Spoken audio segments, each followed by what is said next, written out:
everyone, so this is extremely exciting because this is the first gig I'm doing since publishing my debut poetry collection with Verve Poetry Press. Before I get on to that, I'm just going to preface this video by saying that I live with a lot of other people and I didn't want to go around the house being a diva and saying if you could just keep your noise down for the next half an hour, that would be great. So if you do hear anything, the TV, or if someone sneezes really loudly or cough a lot, which is just, they don't have corona, they just cough a lot, or if you hear a baby crying, that would be weird, we don't have a baby, but just in case anything interrupts this set, I'm sorry in advance. Mental illness / suicide and sexual violence content warnings for the set. Please, if there's anything you just don't need to hear today, don't make yourself listen to it. Be mindful of what is useful to you today and to what you just don't need to hear. This book, this is surreal, holding this. I started writing about 3 years ago to help me to cope with the mental breakdown that I was just embarking on. And so this tells a story of mental illness. It also talks about where that mental illness kind of stemmed from, trauma, the sexual violence, domestic abuse situations, and also runs a story of love and heartbreak, because let's face it, they are two of the strongest emotions we feel. And I think they've got a lot to answer for. I'm going to start by telling you about New Year's Eve 2008. My first kiss. He took all words out of my mouth, left me speechless, then spat them at me later. Why didn't she just leave? Have you ever tried to run up a downward moving escalator? Like I said, it was New Year. Everything was new. Nothing to compare this to, on the borderline of, isn't he a bit old for you? But I'm of age and he knows. It was a game of numbers, he was winning. Spoiler alert, this is how the rest of the game goes. New Year is new beginnings and all things good. He told me he would protect me. Believable. He looked like he could. A little bit of shelter never hurt anyone, but a lot leaves you isolated with nowhere left to run. A predator's step number 1. I was taught to respect my elders. Of course I was going to respect him. It's attractive when you meet someone who, to see you all the time, will go out on a limb. I had a kind heart. The kind of heart that should be safe on earth, but when vulnerability is manipulated into weakness, safety crumbles along with all self-worth. He looked like he had all of the answers to my questions. Maybe because he was on Google at the time. I put him in my locket. His face trapped against mine. That should have been a sign written in bold italics and underlined 3 times, but in my naive teenage dreams, I was the lucky girl he liked, so I dropped my entire life. And it shattered into pieces. He was in my blind spot and caught me off guard. I collided with him unintentionally, I thought, but he planned the wreck that left me permanently scarred and then drove my life like he'd just stolen it. I couldn't figure out his algorithms, but he taught me, so I would submit. My fingerprints are imprinted with his. And if forensics dusted them down, they would find lines mapping out all of the places he left his mark. His eyes told me not to speak, that I couldn't leave, that he was angry, that it was my fault it had to get this dark. The lies coated his tongue as seamlessly as saliva and fell from his mouth as naturally as childhood teeth. In front of others, I was carried in the palms of his hands. When they looked away, he kept me under the soles of his feet and walked all over me. He's a joke. And not one I wanted to tell to people. The puppet master tightened the strings and the storyline became progressively evil. Why did I let it happen? Well, I lose patience with me too, so I thought he had a point. The only future I planned was with him. He knew it was his to exploit. I'd become a reflection of him.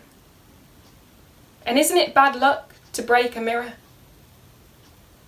He took the most sacred thing, and how powerful he was became instantly clearer. Sat in the toilet. I had my blood on my hands. That's how it felt, you know, like I was responsible for tainting my body with his commands. A mutated version of myself. Frankenstein's monster. A body inevitably stronger, but a mindset to match I was unable to conjure, because how do you scream for help when you can't even breathe? How could I speak out when my voice made him seethe? I listened to him as though he never told me to shut up. From a shelf full of bone china mugs, I was his paper cup. He'd empty me, throw me away like a convenient slut, grind me into the ground alongside every cigarette, but he told me what I could and couldn't wear, judged me on whether I had or hadn't removed hair, turned wipers off in rain, lights off at night to remind me to be scared, refused to take me home if wanting to leave was something I shared. So I concealed my emotions. But he heard my internal screams. He'd apologise insincerely for outbursts with a smirk like the cat who'd got the cream. Why didn't I leave? I forgot how to be in control. What would I do if he wasn't? He was the only comfort after violence. Somehow I found peace in his nonchalance. I couldn't imagine a life without him, so maybe there wasn't one.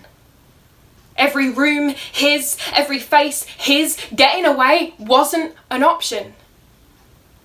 I remember my dad asked in an embrace, "Don't you love me anymore?" I hoped my agitation told him I was scared, because look what love had caused. Then he wriggled into my comfort zone, made me shudder and withdraw. My eyelashes caught tears for me whilst I detached from the rest of the world. Physical contact with anyone now left my toes curled. I played the hand I was dealt, knowing if I bluffed well enough I'd make it through another round, numb to being beaten time and time again into the ground. When I tried to fold, he threatened to take his own life. His blood on my hands as well as mine when he's the one holding the knife.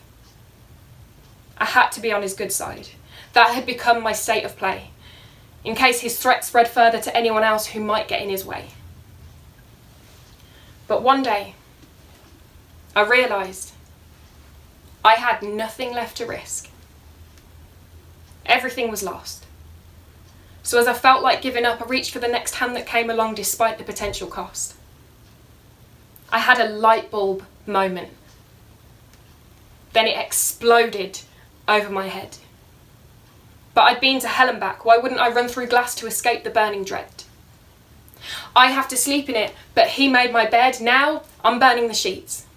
He tried to keep me prisoner, left me trapped inside my head, and yet he gets to be free. It was an earthquake that shook my life, and I can't stop the aftershocks. I trusted him, and he betrayed me. It's taken years for my trust to be unlocked, and it's like living with a sinkhole in the middle of your home. You learn to live with it, around it, avoid it. He plays the villain in every movie I watch, regardless of the atrocities they commit. I've forgiven so much, but it isn't my fault I can't forget. In fact, it isn't my fault at all. He's a joke, and I'm going to tell him over and over again until he gains no reaction anymore. I'll say it on repeat, because his eyes told me not to speak. Cool, so that poem was called Stay, and this is actually the first gig that I'll be performing that at, because I only really finished writing it towards the beginning of lockdown, and very last minute changed my whole manuscript to put it in the book because I felt like it told too much of the story and needed to be in there. So as well as talking about the events of trauma, I tried to talk about the aftermath of trauma. So it's a normal day, as normal as they get by now anyway. Early morning, Monday. Said goodbye to mum, she's got to get on her way, work to be done. College awaits me and my 10,000 word essay, which was definitely due last Thursday, but I scribbled the rest last night watching Pineapple Express on Blu-ray with the words, "Potential is nothing without persistence," in my teacher's voice on replay. Tea, social media, an encyclopedia of selfies filtered in sepia, a blatantly subtle Facebook post skirting around her recent heartbreak from Amelia. Before I feel the urge to slide into her DMs and check it's not too severe, I should probably get off of here. Flick over to ASOS. They've got a sale on and maybe the jacket I saw is lowered in cost. Out of stock, but I find a top with the word fail printed across. Feels appropriate. Add to basket along with those knee-high socks, which I am never going to wear, let's face it, but they're the ones Becky's got, and with that mini skirt, she makes them look hot. Realising an empty bank account can buy none of this, I close the browser and find the willpower I'd dismissed. Finally, I get to the shower. I'll be ready to leave within an hour. I emerge, resist the urge to check Facebook again. Hair's dripping wet. It was longer back then. Takes 2 minutes to dry these days. Back then, an easy 10. So, hairdryer, full heat, full power. I'm living out Michelle before reverting back to Wallflower, singing a cappella, murdering Rihanna's Umbrella. But in my head, my performance is stellar. When the sun shines, we shine together. Hair flick, freeze. Scream. Silhouette darkens doorway, he's come to take me. How did he get in? How do I get out? He's blocking the only exit and no one's going to hear me shout. In my head, I'm running. In reality, hostage. Next move, consequential. Hairdryer mutates, gun to temple. Flashbacks assemble, legs begin to tremble. Fall to knees, beg him. Second scream. Accidental. It's my brother. Come to say goodbye. I thought he'd left, now his distress, so am I. I'm a mess, he holds me, we both cry. Tears burst, cartoon-like from my eyes. I sob for the future that's gone awry. I'm a live wire, I say. I'm quite the electrician, he replies. I'm used to a shock. But one moment backtracking feels like scissors cut the rope and I don't know when the fall will stop. He says, who worries about scissors when you've got me? Scissors can't beat rock. He strums my vein. The one I've picked to the chorus of Jar of Hearts, replaying again and again. Vocal cords shredded from my inharmonic release of pain. Heartbeat amplified by the cranked up strain. Finger taps to stay present. Techniques to entertain my distorted brain from giving too much feedback that only leaves me drained. Are you going to be okay? I feel like I should ask him the same. He leaves. I take 5 more minutes to grieve, return to my feet, legs still jelly, breathe. Talk myself out of finishing my hair without having to speak. I'll arrive at college hair wet for the following week. Isn't it funny how one trauma continues to traumatise, but not in a funny way? Potential is nothing without persistence. But not today. So this next poem, I feel like it should be in this set because it's the title poem for the book. It's Unorthodox. And I wrote this poem to help my best friend to understand what it was like for me going through panic attacks, because he was dealing with them with me a lot, and I thought it would be nice for him to hear from my side, because me trying to talk about it was really difficult. So I started writing about it instead. And then this was the catalyst for all of the other poems, really, and it all just spiraled from here. It's called Unorthodox because when I used to write my poems, I would make notes like a lot of poets do, random words, random lines, and then make a poem out of that. And when I first started writing from Unorthodox onwards, I started to use the word that was left over at the end. Like if I had notes left that I didn't want to put in the poem and there was a word I liked, I used that word. And that word was supposed to go in the poem. It didn't fit into the poem, but it felt appropriate for my whole life at the time, just being unorthodox. And then it ended up being the title for a book. Another day, and it's already been said, how does it work when I get out of this bed? The antiquated taunt of how bad it's become, overshadowing the fight for a battle that was once won. He knows me so well, do you fancy a brew? He says as he switches over to rhythm and blues. A comfort like no other, how very English of me to find solace in one mug, in one cup of tea. The music washes over me. My eyelids drop slightly, swaying left to right. I let out an almighty click of my fingers, my eyes are closed, quick snap back to the room before I believe my mind's trick. He's dancing in and carrying a tune alongside the beverage made to improve my mood. Stewed to the colour his mum had once said, the colour of that wardrobe, son. It was ingrained in his head. The thanks was not lacking. It just wouldn't come out. Even that comfort this time couldn't fight the creeping in of doubt. I listen, but I don't hear. I look, but I don't see. That's a lie. I hear fear. That's a lie. I see debris. Left from all the times that this has happened before. I can't, but if I could, I would run for the door. She says there's a reason for everything and it's all going to be grand, but babe, I'm an atheist and I don't believe in God's plan. I'm fading away, soon my expression will be deadpan, thrashing and kicking and scratching like a madman. It's not life-threatening. You're okay. It's going to pass. Let's take some breaths. Name 5 colours. How about a glass of water this time? Because that tea just didn't suffice. Not offended, I guess, sweetheart, but sort out your life. It's a joke. And I know it. Recognition of words. How exciting to feel something other than shaking and nerves coming back down to earth with a whack. I'm tired. But that smile, and it's good to have you back. It will get better. Positivity is key. Paramount importance for me to be free, for me to be well again, for me to be me. Now, when I wrote that poem, I know the end of it is very positive. I did not feel positive. I didn't see a way out. I didn't think it was ever going to get better. Honestly, I didn't think I'd be here. A lot of my memory is gone from the last couple of years, but how I'm here right now, I have no idea. If you are struggling with your mental health or with a sexual violence, domestic abuse situation, love and heartbreak, if you are completely heartbroken and you are struggling right now, hold on. Everything is temporary. There are ways to get through this. There are people out there who can help you.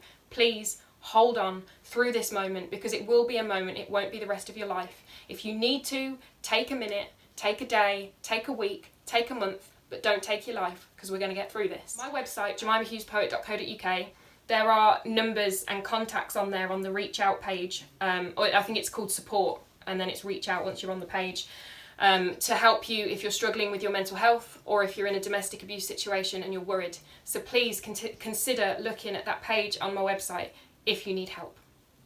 I'm going to finish with this poem.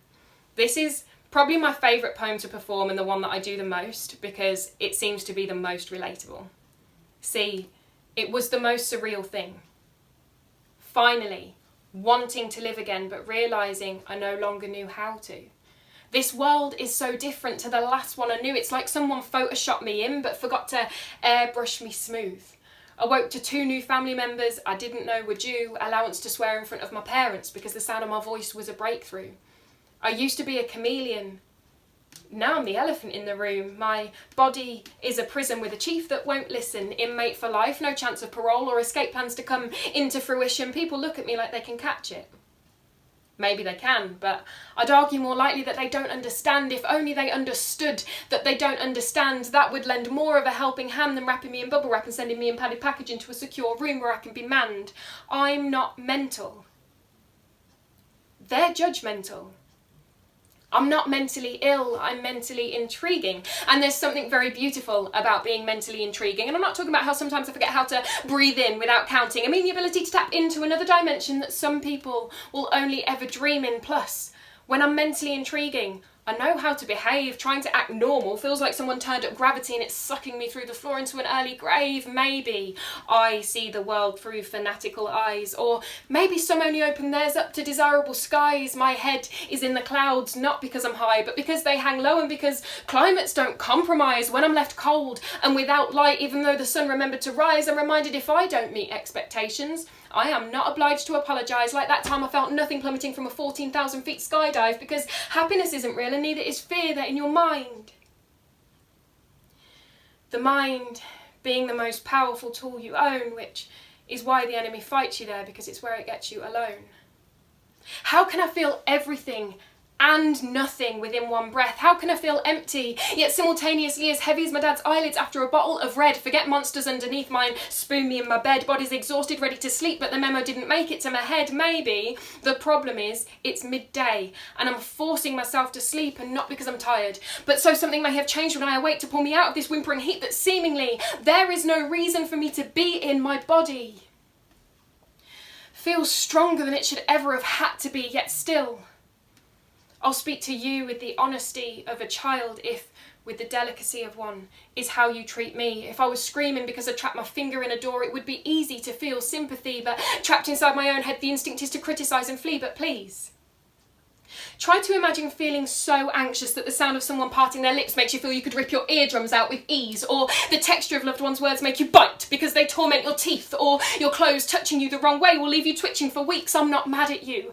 I'm mad at my irrational response and allowing my life to become this bleak. Someone else's inspiration to live when I'm still on a 4-to-3 ratio myself each week. Suicide is selfish, is not an opinion, it's wrong. What's selfish is expecting someone to live for you when their pain is excruciating and they feel they can't belong when I don't hesitate on a bridge. I've won a race. For life, when oxygen I need to survive suffocates me, I feel like I belong in outer space. I am rough around the edges and straight through the middle. My language is encrypted and my actions contort as riddles. Autopilot is not an option when your memory is fickle. When it's bad, I forget how good it gets, and when it's good, I forget how bad it gets. I'm wary of good because how bad the ensuing crash will be leaves me in suspense. It's like I developed a 6th, 7th, 8th sense for things that don't need to be sensed. If I focus on one thing too long, I'll fall, so I count as I'm walking down steps. My large intestine is a spitting cobra releasing venom that leaves me temporarily blind to the present tense. My skin is worn out. Like me. Baths became an overused comfort, like tea. I never drink decaf, and I do that for me because despite what doctors have me believe, no one was ever diagnosed with something off the back of lack of decaf coffee. Don't let me fool you into a false sense of security. I think too much to be logical. But writing makes you feel happy. No, writing makes me feel, full stop. So I load my pen with pain and I spiel because this is what happens when mental intrigue reaches fever pitch. We create something that makes the pain appeal, and there's something to be said for a rhyme to help people believe that something is real. The day I began to lose my mind, I began to find myself. That is when I realised it is okay to ask for help. Even if it means waking someone up. Self-sabotage is enticing, but it is a relief when someone interrupts. See, 2 steps forward and 1 step back is not a royal fuck-up. It is still 1 step forward. So let's take the bad with the good and embrace our disordered and awkward. Now, I look forward to tasting that first tea of many in the morning because it means I've made it through another night. Progress is progress, regardless of how slight. Guys, thank you so much for having me at Wordcraft today and for listening to me. It's a really powerful thing to let someone feel heard when they're speaking, so keep listening to each other because it is saving lives. If you would like to purchase my book Unorthodox, that's such a weird thing to say still, you can go to vervepoetrypress.com, jemimahughespoet.co.uk to get your hands on that. And I can't wait to be back in a room at a poetry event, listening to people's words, being able to share mine, getting some clicks and having some hugs. But until then, look after yourselves because you are really important, and I'll see you soon.